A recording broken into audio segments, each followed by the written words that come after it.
Good morning my dear students. आज हम सीखने जा रहे हैं यूज ऑफ इट का प्रयोग। जी प्यारे बच्चों, यहाँ पर हमारी जो आज की मुख्य हेडिंग है वो है यूज ऑफ इट। और यूज ऑफ जो इट होता है इसके दो प्रयोग होते हैं। पहला है न्यूट्रल इट क्लास कंप्लीटेड। प्यारे बच्चों, ये जो न्यूट्रल इट है इसको हम कल की क्लास में कवर कर चुके हैं। अगर आपने नहीं इसको वॉच किया, नहीं देखा है, तो आप हमारे चैनल ग्रो नॉलेज @05 पर आप वॉच कर सकते हैं। और यूज ऑफ इट के द्वारा इसमें हमारा दूसरा आज है पर्सनल प्रोनाउन में इट का प्रयोग। जी आज हम जो टॉपिक को कवर करने जा रहे हैं वो यूज ऑफ इट में दूसरा पॉइंट हमारा है पर्सनल प्रोनाउन में इट का प्रयोग क्या होता है। तो आइए सबसे पहले जान लेते हैं पर्सनल प्रोनाउन के बारे में। पर्सनल प्रोनाउन में इट दो स्थानों पर होता है। नॉमिनेटिव केस में इट यह, वह, इसने, उसने। ऑब्जेक्टिव केस में इट इसे, उसे, इसको, उसको। इन रूपों में सेंटेंस में हमें देखने को मिलता है।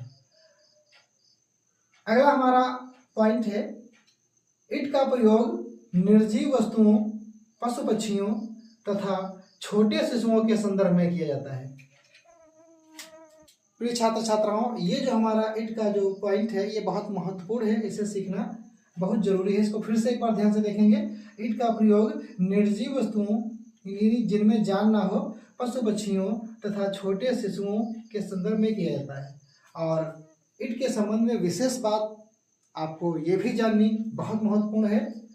दिस, यह, दैट, वह का प्रयोग तभी करना चाहिए जब वस्तु, व्यक्ति या पशु पक्षी की ओर इशारा किया जा रहा हो। हमने दिस और दैट का जो सही प्रयोग है वो आपको हम पिछली कक्षाओं में बता चुके हैं। आप हमारे चैनल पर विजिट कर सकते हैं, देख सकते हैं। तो उसके बारे में यहाँ पर इट और दिस दैट का जो संबंध है उसको हम उसमें अंतर दिखाने के लिए एक पॉइंट लिखे हैं, इसको फिर से देखेंगे। दिस, यह, दैट, वह का प्रयोग तभी करना चाहिए जब कोई वस्तु या व्यक्ति या पशु पक्षी की ओर इशारा किया जा रहा हो, इंडिकेट किया जा रहा हो, वो चीज़ आपके सामने हो और आप इशारे से उसको बता रहे हो, तभी हम दिस और दैट का प्रयोग करेंगे। अदरवाइज हम इट का प्रयोग करते हैं। इट का प्रयोग सेंटेंस में किस तरीके से होता है तो उसका हमने यहाँ पर एक फार्मूला लिख रखा है, उसको आप जानने का प्रयास करेंगे। सबसे पहले it plus verb to be plus complement. अधिकांश बच्चे वर्ब टू बी के बारे में नहीं जानते हैं। अगर जहाँ पर वर्ब टू बी या बी लिखा हो तो आप समझ जाइएगा वहाँ पर हमें इज, एम, आर या वाज वर्ब का यूज करना है। पहला सेंटेंस है वह एक पुरानी किताब थी। क्या थी? एक पुरानी किताब। आप देखो यहाँ पर एक पुरानी किताब क्या है, ये फ्रेज है। इसका जो इंग्लिश होगा हम एक पास लिखेंगे। वह थी मतलब यहाँ पर एक किताब के बारे में बताया जा रहा है, उसकी तरफ कोई इंडिकेशन, कोई इशारा नहीं किया जा रहा है, इसलिए हम वह की अंग्रेजी इट लिखेंगे। तो इट वाज, वह थी, क्या थी? एक पुरानी किताब। An old book, it was an old book, वह एक पुरानी किताब थी। दूसरा सेंटेंस हमारा है यह एक सुंदर दृश्य है। क्या है? एक सुंदर दृश्य। देखो बच्चों, एक सुंदर दृश्य ये हमारा फ्रेज हो गया, इसकी इंग्लिश हम एक पास लिखेंगे। और यह है मतलब it is a fine scene, एक सुंदर दृश्य। फाइन में अच्छा होता है, सुंदर भी होता है, और सीन माने होता है दृश्य। तो हम कह सकते हैं यह एक सुंदर दृश्य है, it is a fine scene. Sentence number 3 है एक शेर था, उसने एक हिरन को मार दिया। देखो ये जो इट का प्रयोग है, हमारी जो हाई स्कूल इंटर में स्टोरीज कहानियाँ आती हैं जो बोर्ड पेपर में, तो उसमें हमें इट का यूज जो है उसका बहुत काम आएगा। इसलिए हमें इट का प्रयोग जो है बहुत अच्छे तरीके से सीखना है। ये एकेडमिक सेशन में भी आएगा और आपकी कॉम्पिटिटिव एग्जाम्स में भी आएगा। एक शेर था, तो एक शेर था मतलब यहाँ पर कोई सेंटेंस है, शेर था तो वाज अ लायन, मतलब एक शेर था, देयर वाज अ लायन। हम कह सकते हैं वहाँ एक शेर था। आपके सामने शेर नहीं बताया जा रहा है आपको, एक शेर था। इसका मतलब है ये सेंटेंस देयर से बनेगा। तो देयर वाज अ लायन, उसने हिरन को मार दिया। अब देखो उसने की अंग्रेजी यहाँ पर ही नहीं लिखेंगे, यहाँ हम इट लिखेंगे। उसने एक हिरन को मार दिया, इट किल्ड, उसने मार दिया अ डियर, एक हिरन को, क्योंकि हम इसको इट से संबोधित कर रहे हैं और ये हमारा नॉमिनेटिव केस में जा रहा है। एक शेर था, उसने एक हिरन को मार दिया। There was a lion, it killed a deer. अगला सेंटेंस है, एक बच्चा था वह रो रहा था।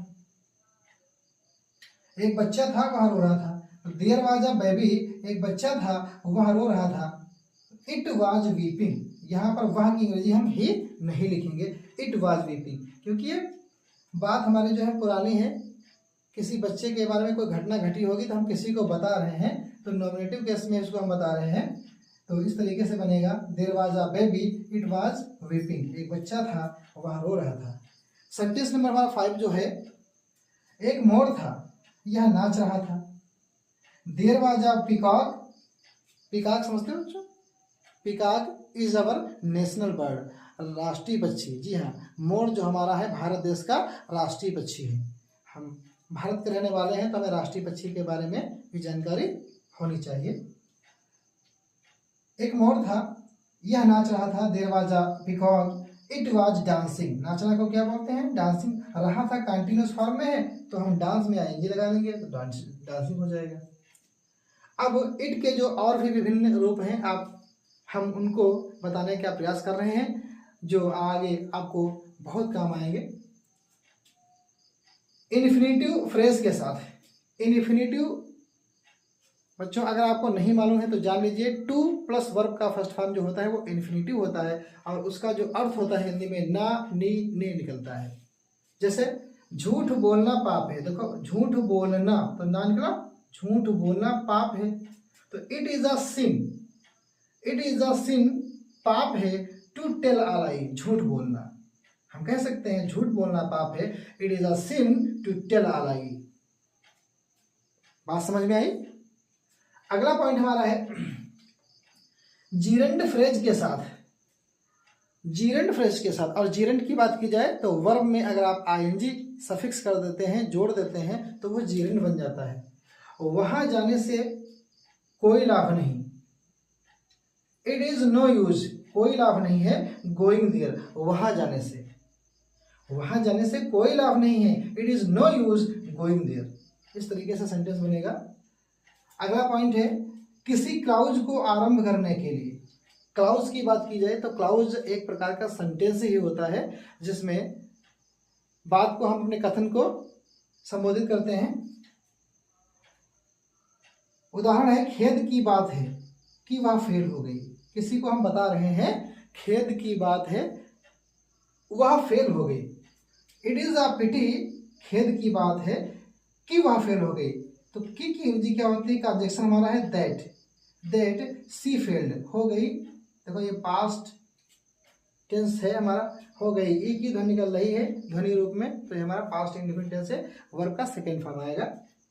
खेद की बात है कि वह फेल हो गई, it is a pity that she failed. और लास्ट हमारा जो पॉइंट है वाक्य के किसी भाग पर बल डालने के लिए। अब इस कथन को हम बहुत ध्यान से देखेंगे बच्चों। वाक्य के किसी भाग पर बल डालने के लिए मनीष ने ही मेरी सहायता की थी। किसने? मनीष ने। मनीष ने ही मेरी सहायता की थी। It was Manish, it was Manish who helped me, who means जिसने। सेंटेंस के बीच में जब हु आता है तो उसकी हिंदी जो या जिसने से लगाई जाती है। हेल्पेड मी सहायता की, और मी मीन्स मेरी। इट वाज मनीष, मनीष ने ही मेरी सहायता की थी, तो इट वाज मनीष हु हेल्पेड।